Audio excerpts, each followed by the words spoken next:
It's you again. I wasn't expecting you. What do you mean it's been over a year since the last work in progress video? That can't be right.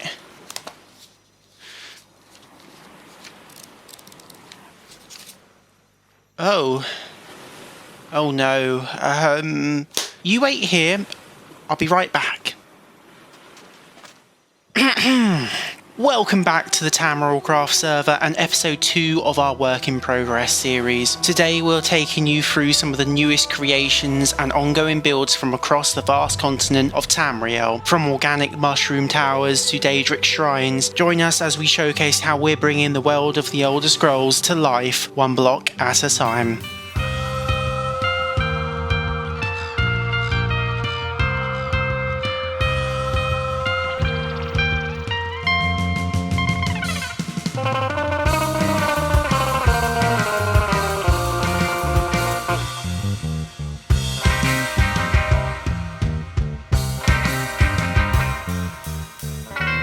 And what better place to begin our journey than Khenarthi's Roost, the lush and vibrant starting area of the Aldmeri Dominion in the Elder Scrolls Online. One of the first places you'll encounter on the island is the Aldmeri camp at Eagle's Strand. Set up by survivors of a shipwreck caused by a violent storm, the camp is nestled amongst the ruins of what was once the Kingdom of Khenarthi. Inside the crumbling towers you'll find a makeshift bar in one, and in another, a strange magical storm cloud that adds an eerie atmosphere to the site. Looming over Eagle's Strand is the Temple of the Crescent Moons, a striking locale on one of the 3 major temples on the isle. Here you'll find Khajiit worshippers gathered in reverence. To the northwest, the Laughing Moons plantation is under construction, along with the early foundations of the Temple of the Two Moons dance. Towards the northeast of the island lies Hazak's Hollow, a cave inhabited by the Cross-Tree Bandits, led by the notorious skooma dealer, Hazak. This area, along with much of Khenarthi's Roost, is being brought to life by the skilled hands of Samdren, whose work is shaping the island's landscapes and structures. And that's just the beginning of what Khenarthi's Roost has to offer. There's much more to uncover and explore on this vibrant isle.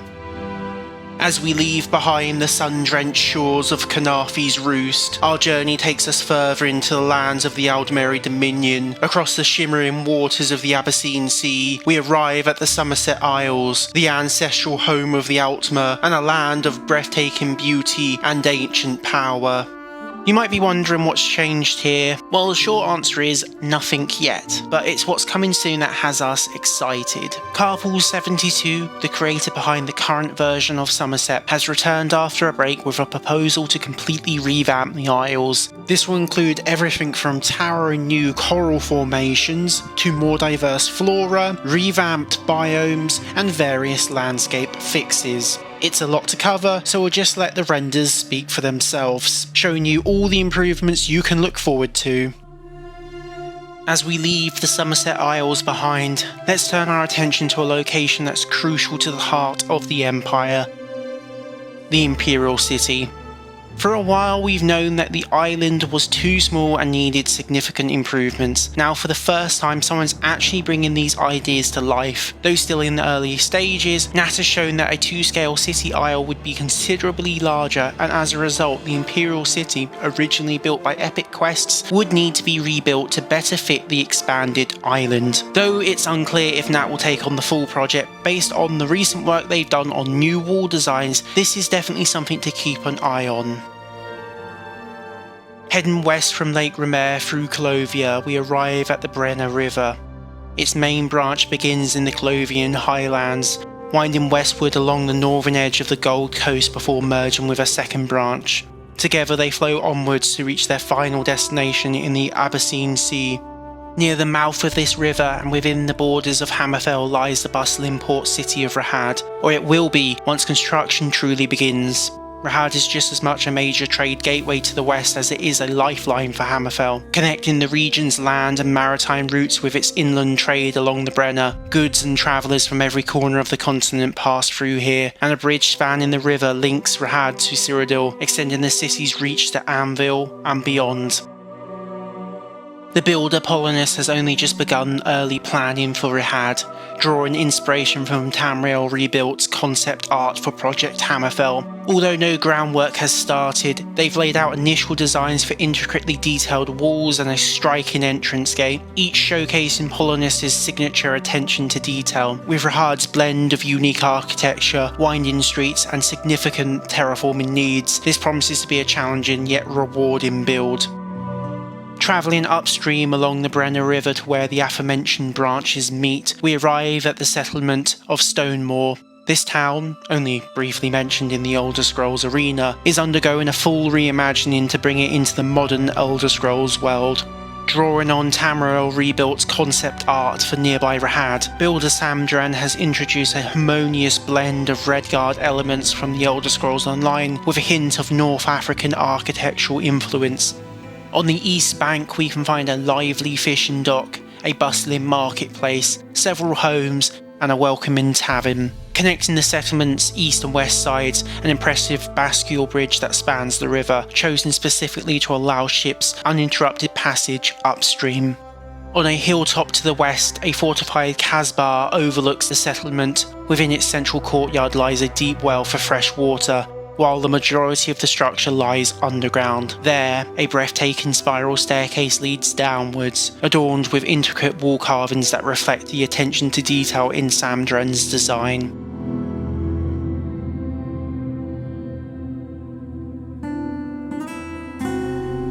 If we sail west across Hughes Bay, we reach Gilane, a city unlike any other in Hammerfell.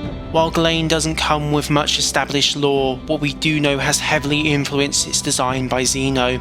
Originally said to lie north of the Hughes Bay Isthmus, we've reimagined its location to span the narrowest point of the peninsula, positioning it as a powerful hub with ports on both shores. This placement optimises Gilane's reach for both land and sea trade, connecting it directly with Hegafe, Tangif and Arbar's Landing. Beyond its strategic location, Gilane is rich in design. Drawing on existing Redguard lore and influences from the Elder Scrolls Online, Xeno has built the city with iconic features such as a royal palace, an academy dedicated to preserving Yakudan heritage, a lively caravansary, and all the essentials of a bustling city: guild halls, inns, temples, and more. Architecturally, Gilane's layout takes inspiration from the dense, towering landscapes of Cairo. Xeno aimed for a maze-like atmosphere, with alleys and balconies winding between tall, interconnected buildings, giving the city a unique mix of grandeur and complexity. This is only scratching the surface of the meticulous care Xeno has poured into Gilane. As one builder put it, each of Xeno's applications is a lesson in architecture. This dedication is on full display here, capturing both the spirit and sophistication of Redguard culture. Heading north from the sands of Gilane, we cross the Alcaire Desert and the waters of the Iliac Bay into the greener lands of the Stormhaven region, where the builder Polonus has been hard at work bringing to life Alcaire Castle. Perched strategically at the northern edge of the region, the castle stands sentinel over a scenic landscape, its hilltop position affording views across woodlands, fields and farmlands that stretch towards the coastline. An underground spring feeds into a stream below the castle, carving a natural path through the area and winding past Steelheart moorings before reaching the Iliac Bay. This flowing water sustains the fertile farmlands surrounding the castle. Polonus has designed Alcaire Castle to embody the fortified aesthetic typical of Breton strongholds, with thick walls and a commanding presence. The castle grounds hold a scattering of homes, a cosy tavern known as the Old Goat Inn, and a bustling market where travellers and locals trade goods from across the bay. By incorporating traditional Breton architecture, Polonus is carefully capturing the region's essence. This vision makes Alcaire not just a place, but a powerful focal point in Stormhaven's identity.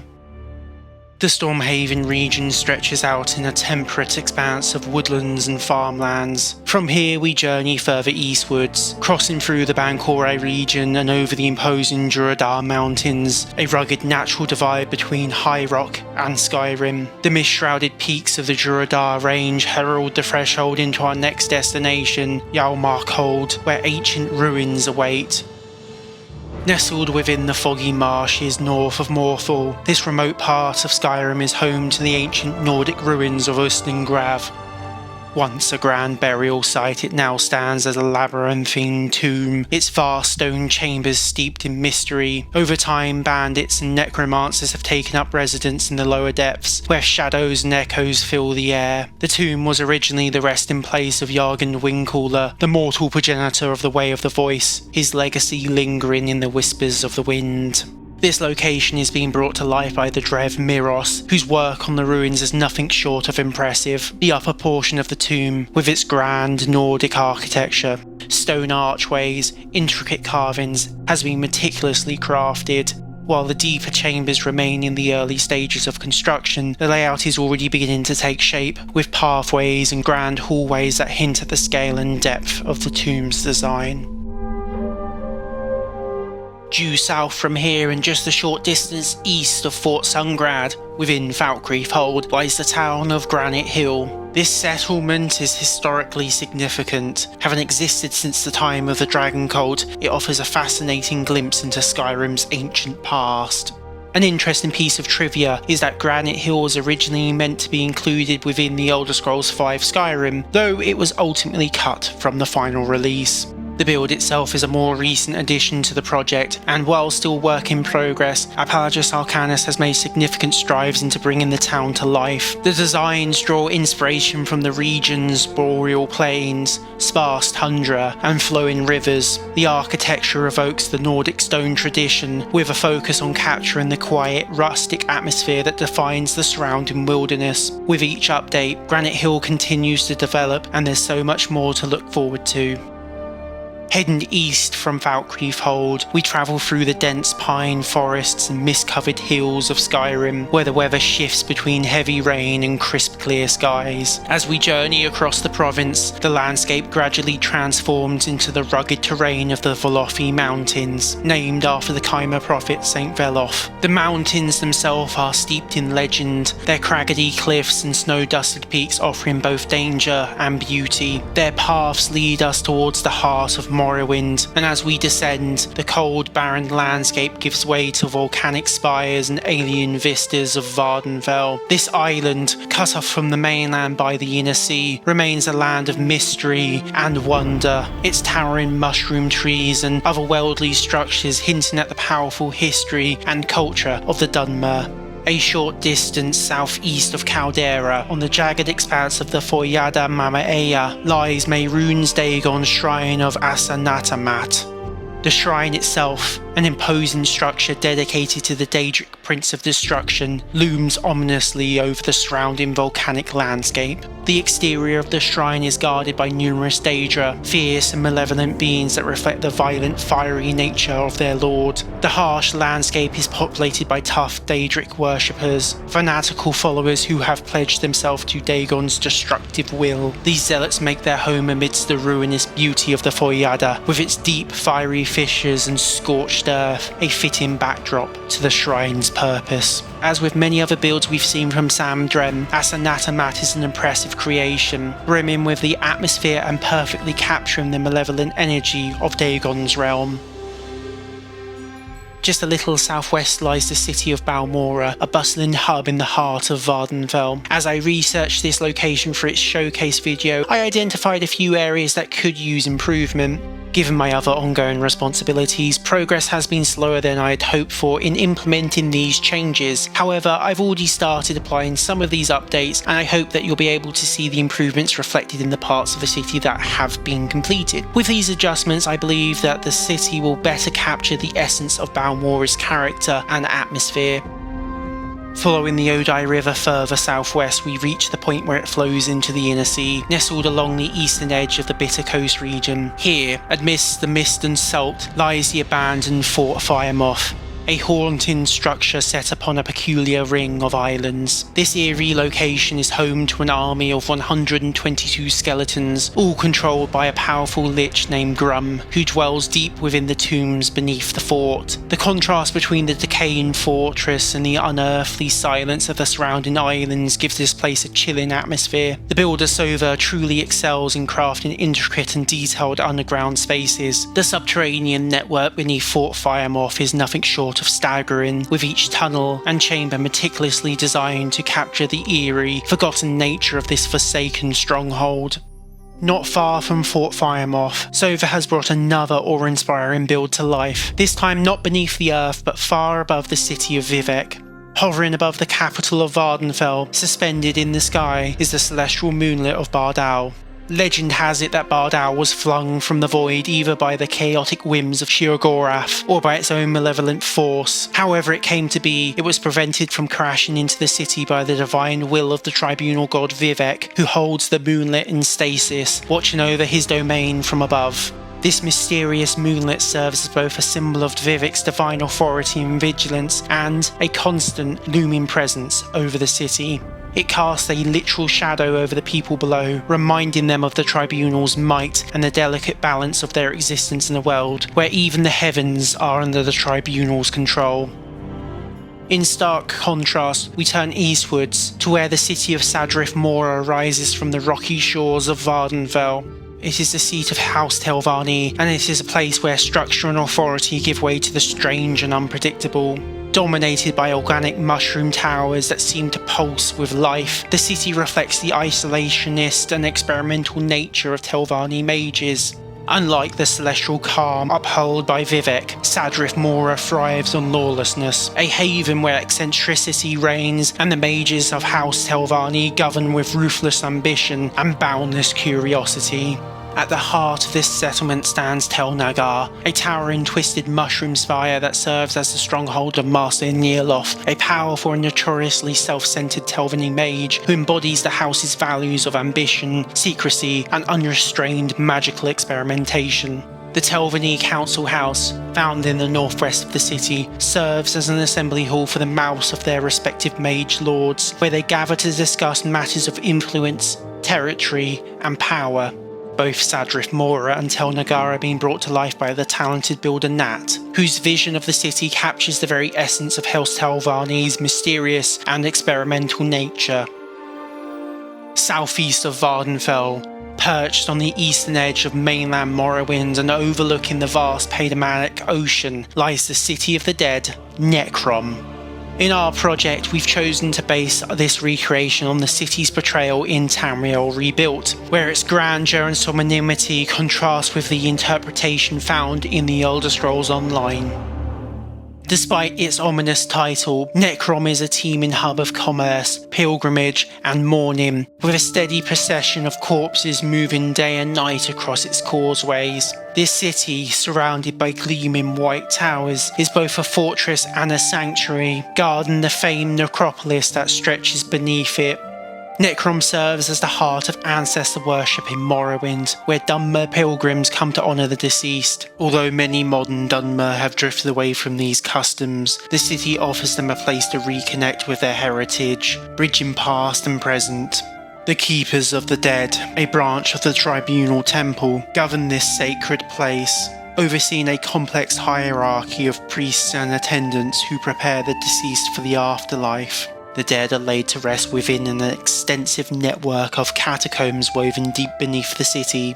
This reimagined Necrom is being brought to life by Nat and Vivec, who are skillfully translating Tamriel Rebuilt's vision into our world, honouring the city's depth, reverence, and ancient history. Heading southward along Morrowind's eastern coastline, we move from Necrom's solemn reverence for the past to lands where these ancient traditions have persisted and flourished, the agreen territories of House Dres. Like Necrom, House Dres keeps its ancestral customs alive, weaving ancestor worship and Daedra reverence deeply into everyday life. Proud isolationists, the Dres have long resisted outside influence, yet they fiercely support the unity of the great houses. Their vast salt rice plantations feed Morrowind, forming the foundation of Dres' wealth and influence. This agricultural might, sustained by a deeply entrenched system of slavery, underpins their economical power and fuels their dominance over Morrowind's slave trade. At the heart of Dres district lies Tyr, the ancestral capital known as the Jewel of the East. Unlike the seclusion often associated with House Dres, Tyr is surprisingly open to trade and commerce. Here, merchants and emissaries from across Morrowind and beyond converge, drawn by the city's wealth and reputation. Tyr's bustling markets are interwoven with the darker reality of the Dres economy, its infamous slave pens, where captives are bartered and overseen by the powerful elite.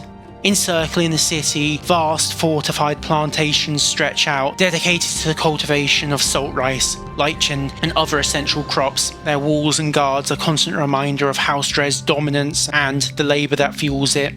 And that's only scratching the surface of what you'll find in Dres district, brought to meticulous life by Mattis, drawing inspiration from Tamriel Rebuilt's concept art, cut content from the Elder Scrolls 3 Morrowind, and elements of custom lore. Mattis is crafting a region that resonates with the distinct character and complex history of House Dres. A history that intertwines Mattis with another region just found southeast of here, across the border into the coastal wetlands of Black Marsh. Here lies the region of Thornmarsh, an area steeped in ancient history and bound to Morrowind through its complex ties with House Dres. For it was here, in the city of Thorn, that Grandmaster Tauti Dres launched the decisive slave raid that would cement the foundation of House Dres before the middle of the First Era. This early conquest forever linked Thornmarsh and House Dres, forging a legacy that lingers across these marshy shores. Thorn is currently undergoing major reworks, with much of the original city torn down to make room for new, ambitious developments. Around the city's new footprint, Pollenus has designed intricately detailed walls, each section capturing the rugged resilience and rich culture that characterises Thorn's identity. Outside of these walls to the southwest, a greatly improved Argonian village begins to take shape. Built with mud and reed, these huts embody the traditional architecture of Black Marsh and harmonise naturally with the wetland landscape. Continuing southwards along the Thornmarsh coast, we come to the village of Branchmont, another impressive addition to the region by Mattis. Branchmont is an imperial settlement laid atop ancient Barsibic Aelid ruins, nestled atop a river estuary that flows to the coast here. This location is critical for the Empire's influence and trade within the area, a feature reinforced by Mattis's keen interpretation of the town's historical and geographical relevance. With Branchmont only previously known from the Elder Scrolls Arena, Mattis has expanded its story by weaving elements that interprets the town's name and setting, grounding it within the larger lore of the Thornmarsh region. The village itself is rich with crafted stories and historical remnants. Recent raids by the Darkhorn tribe have left their mark, with many buildings on the northern side of town showing visible damage. On a sea stack nearby, an ancient Aelid lighthouse has been repurposed, now illuminated by a fire after its great Welkin stone was lost in an Argonian raid years ago. Mattis has even included a Morag Tong subplot, adding another layer of intrigue to this storied settlement. From intricate Aelid ruins and imperial strongholds to hidden Morag Tong enclaves, Thornmarsh exemplifies the collision of cultures and histories that make the Elder Scrolls so captivating. Through Mattis's dedication, each corner of this region pulses with stories waiting to be uncovered, bringing to life even the remotest parts of Black Marsh's northern frontier. As we conclude this leg of our journey, and our journey as a whole, it's clear that each of these builds brings Tamriel to life in ways that are both faithful and deeply imaginative. From iconic locations to hidden corners that rarely see the spotlight, every city, ruin, and landscape has been crafted with a dedication to preserve the soul of Tamriel and to deepen its lore for all those who step into this world. And you can explore all these builds, and many others, for yourself over on the tamrielcraft server, where we are seeking to recreate the entire continent of Tamriel from the Elder Scrolls series.